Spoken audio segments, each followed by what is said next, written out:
नमस्कार दोस्तों, हम आज लेकर आए हैं कुशल व्यवहार की बहुत सुंदर कहानी। एक राजा था, उसने एक सपना देखा।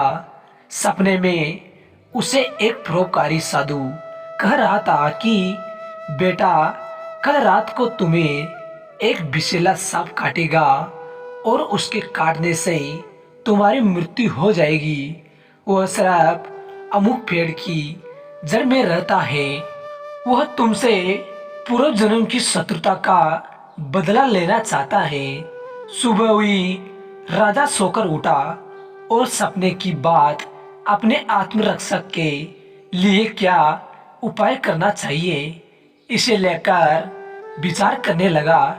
सोचते सोचते राजा इस निर्णय पर पहुंचा कि मधुर व्यवहार से बढ़कर शत्रु को जीतने वाला और कोई हथियार इस पृथ्वी पर नहीं है। उसने सर्प के साथ मधुर व्यवहार करके उसका मन बदल देने का निश्चय किया।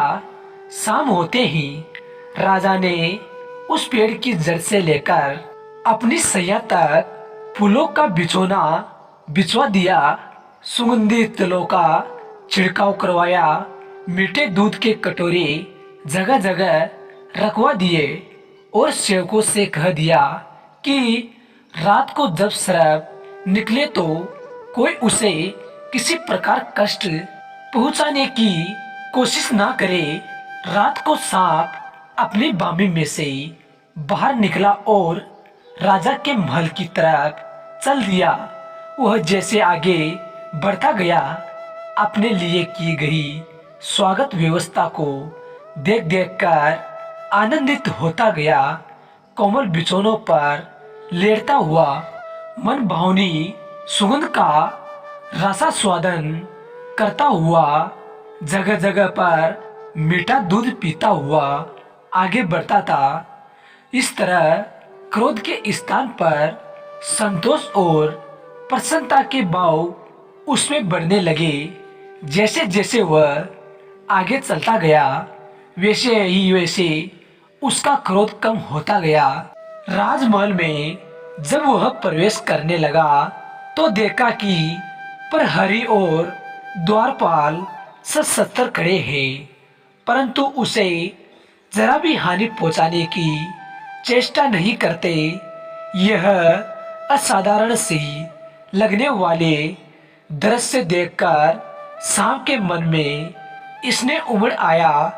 नम्रता मधुरता के जादू ने उसे मंत्र मुक्त कर लिया था। कहाँ वह राजा को काटने चला था, परंतु अब उसके लिए अपना कार्य असंभव हो गया। हानि पहुंचाने के लिए आने वाले शत्रु के साथ जिसका ऐसा मधुर व्यवहार है, उस धर्म आत्मा राजा को काटूं तो किस प्रकार काटूं, यह प्रश्न के चलते वह दुविधा में पड़ गया। राजा के पलंग तक जाने तक सांप का निश्चय पूरी तरह से बदल गया। उधर समय से कुछ देर बाद सांप राजा के शयन कक्ष में पहुंचा। सांप ने राजा से कहा, राजन, मैं तुम्हें काटकर अपने पूर्व जन्म का बदला चुकाने आया था, परंतु अब मैं तुम्हारा शत्रु नहीं, मित्र हूँ। मित्रता के उपहार स्वरूप अपनी बहुमूल्य मणि मैं तुम्हें दे रहा हूँ। लो, इसे अपने पास रखो। इतना कहकर वह मणि राजा के सामने रखकर सांप चला गया। शिक्षा यह मस्त कहानी नहीं, जीवन की सच्चाई है। अच्छा व्यवहार कठिन से कठिन कार्यों को सरल बनाने का उपाय रखता है। यदि व्यक्ति का व्यवहार कुशल है तो वह सब कुछ पा सकता है जो पाने की वह हार्दिक इच्छा रखता है। दोस्तों, अगर हमारी कहानी अच्छी लगी हो तो चैनल को सब्सक्राइब, लाइक, शेयर जरूर करें और कमेंट पर जरूर बताएं। जय श्री महाकाल।